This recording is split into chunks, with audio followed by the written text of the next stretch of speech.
मराठवाड्यात 21 तारखेपर्यंत 21 सप्टेंबरपर्यंत तुम्हाला सांगू इच्छितो कोणत्या जिल्ह्यात आणखीन पाऊस राहणार आहे.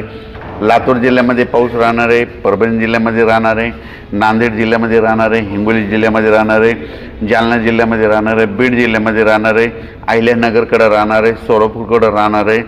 ह्या पट्ट्यात मात्र आणखीन 19 तारखेपर्यंत दररोज वेगवेगळ्या भागात, आता लय खूप काही मोठं नाही पण दररोज एकदा हजेरी लावून जाणार आहे. या जिल्ह्यात मात्र एकदा हजेरी लावणार आहे म्हणून ह्या अंदाज लक्षात यायचा.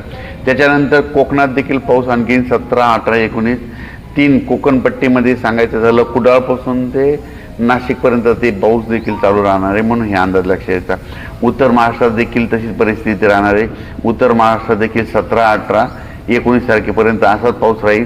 फक्त थोडंफार उघड होईल पण असा जोर जरा कमी होणार आहे म्हणून हे लक्षात यायचं. त्याच्यानंतर सांगायचं झालं तर जळगाव जिल्हा, बुलढाणा जिल्हा या पट्ट्यामध्ये काय होणार आहे आणखीन 17, 18 आणखीन 2 दिवस मात्र पाऊस राहणारच आहे. फक्त काय होणार थोडी उघड भेटणार आहे म्हणजे एवढं जे पहिला जे जोर होता ते मात्र कमी होणार. ते भाग आहेत जिथं पाणी साचलेलं नाही, समजा ज्यांना त्याला पाणी नाही.